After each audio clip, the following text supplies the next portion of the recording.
검찰의 구형은 구형일 뿐이니까요. 그러니까 네. 검찰이 아마 뭐 그렇게 보고 싶었나 보죠. 그래서 네. 구형이라 하면 검찰의 주장이지 않습니까? 그렇죠. 그리고 검찰의 주장과 그리고 이재명 대표 측의 여러 가지 주장이나 어떤 사실관계나 증거를 보고선 저는 법원이 현명하게 판단할 거라고 생각을 합니다.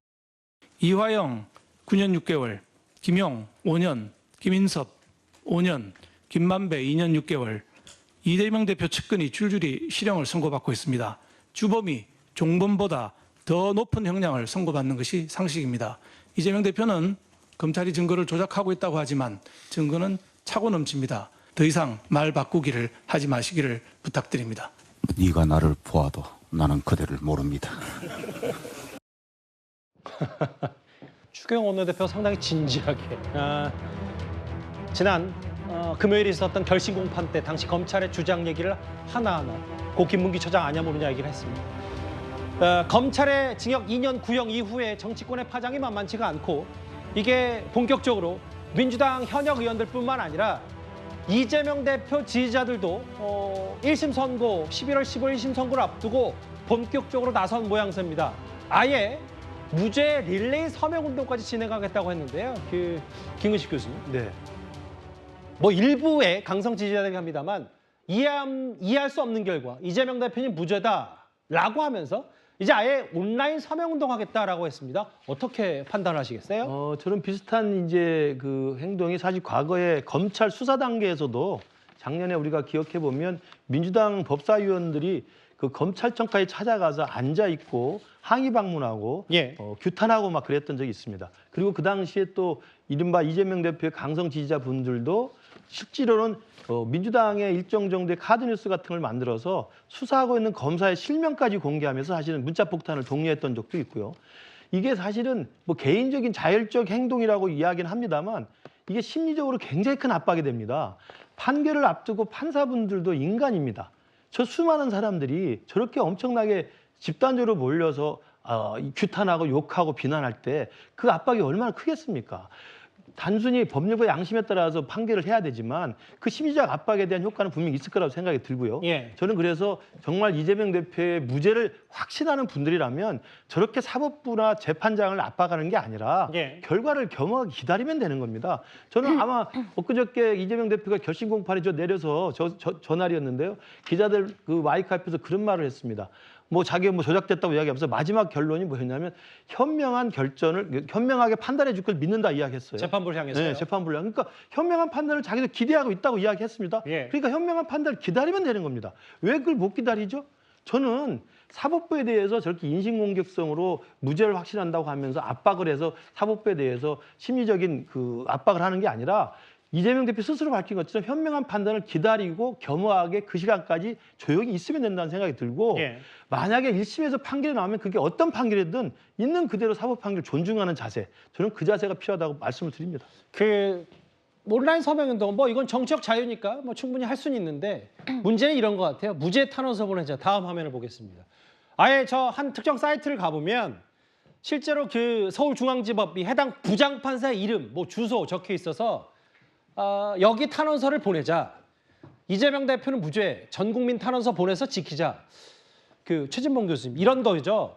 아까 뭐 지지자들은 이럴 수 있는데 이제 민주당 현역 의원들이 뭔가 뭐 어제 얘기했던 뭐 법 왜곡죄라든지 여러 가지 것들을 이른바 방탄처럼 이재명 대표를 보호하려고 하니 지지자들이 좀 더 덩달아 격양된 행동들을 하는 거 아니냐. 어떻게 받아들이세요? 저는 뭐 의원들이 그렇게 해서 지지자들이 이렇게 한다고 보지 않고요. 탄원서는 누구나 내는 겁니다. 예를 예. 들어서 법원에 재판받는 분들 중에 가능하면 많은 탄원서 내려고 하죠. 예. 왜냐하면 본인한테 유리한 판결이 나오게 하도록 하기 위해서 여러 가지 탄원서를 요청하기도 하고 또 관계된 분들이나 유명한 분들에게 탄원서 요청도 하고 이러기 때문에 탄원서를 쓰는 것 자체가 문제라고 보지 않아요. 그러니까 지지자들이 그걸 자발적으로 한다고 하면 그게 왜 문제가 되겠습니까? 예. 전혀 문제라고 보지 않고 또 이거는 논란이 대상이 될 수밖에 없어요. 물론 검찰은 2년을 구형을 했지만 뭐 가중까지 해서 인식의 문제, 의식의 문제이기 때문에 이게 증거가 명확하지 않다고 저는 보거든요. 예. 또 그렇게 보는 분들은 무죄라고 판단하는 분도 있으실 거고, 물론 사법부가 재판을 통해서 어떤 결정을 내릴지는 지켜봐야 되겠죠. 다만 그 과정에서 지지하는 분들이 할 수 있는 합법적인 행동을 하는 것 자체는 허용돼야 한다고 저는 생각해요. 그러니까 그걸 통해서 탄원서를 내는 것 자체가 문제라고 보지 않고, 예. 뭐 사람들이 자기 의견 내서 탄원서 만들어가지고 제출하는 것 자체는 법원에서 하는 거니까, 법원에 대해서 하는 거니까 그 자체로 존중하면 된다고 생각합니다. 예.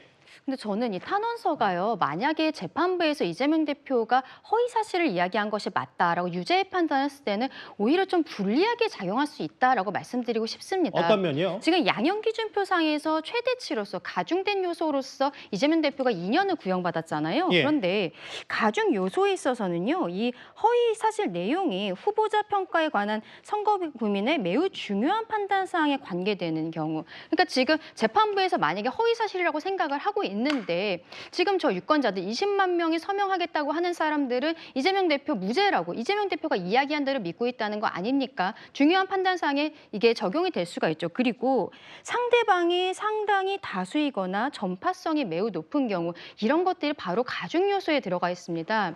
이재명 대표의 그 지금 극렬 지지층들의 마음은 알겠습니다만 저런 예. 탄원서가 들어갔을 때 만약에 재판부에서 이게 유죄 판단의 심증을 가지고 있다면 오히려 불리하게 적용될 수도 있다라고 말씀드립니다. 일단 국회 밖에 그러니까 지지자들 여론 민주당 강성 지지자들은 뭐 탄원서 온라인 서명운동 뭐 팔을 걷어붙여서 하겠다 이런 태세고요.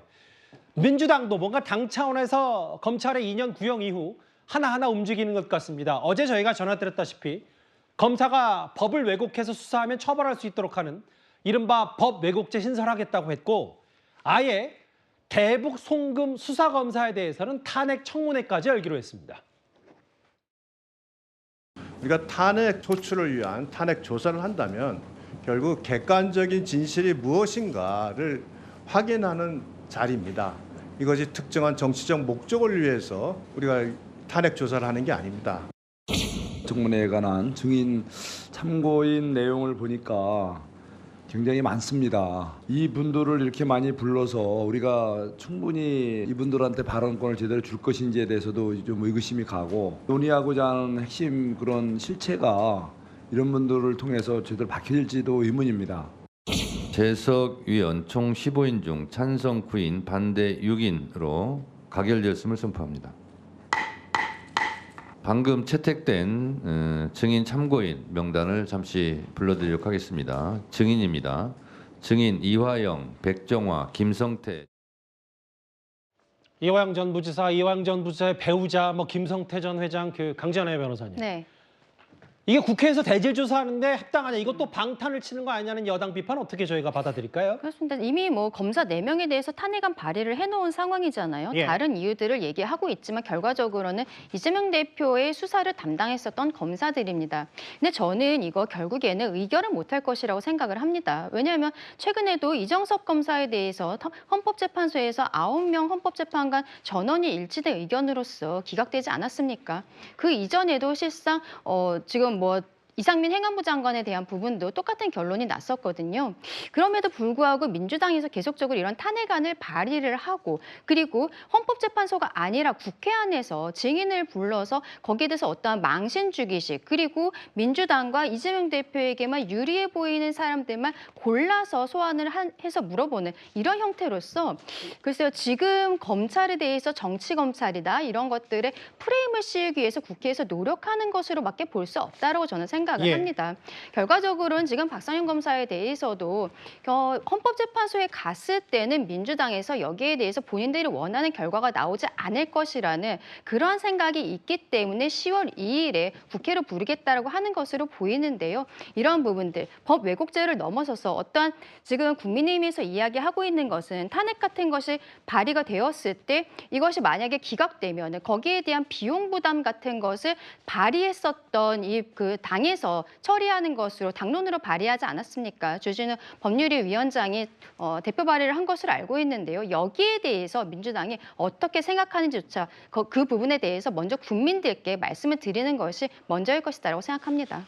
이미 뭐 이화영 전 부지사는 1심에서 중형이 나왔었는데요. 예, 김근식 교수님. 저는 이제 이번에 법 왜곡죄까지 신설을 하고 저렇게 탄핵 검사를 탄핵해 놓고 탄핵 청문회 한다고 불러놓잖아요. 예. 저는 법 왜곡죄를 민주당이 주장하는 이유가 뭐 검찰의 기소권을 막기 위한 조치라고 이야기를 해요. 예. 저는 똑같이 되묻고 싶더라고요. 저렇게 탄핵을 남발하면 탄핵 왜곡죄를 좀 만들었으면 좋겠어요. 그렇지 않아요? 탄핵도 민주당이 헌법에 규정된 권한이라고 자기들이 마음대로 쓰는 거거든요. 예. 다수의 의석을 가지고 마음에 안 들면 뭐 수사 검사든 누구든 탄핵을 막 시킵니다. 탄핵 발의가 통과만 되면 그 사람은 직무정지돼서 거의 6개월 동안 공무원으로서의 업무가 마비됩니다. 그런 탄핵을 계속했고 결과는 어떻습니까? 대부분 기각돼서 돌아옵니다.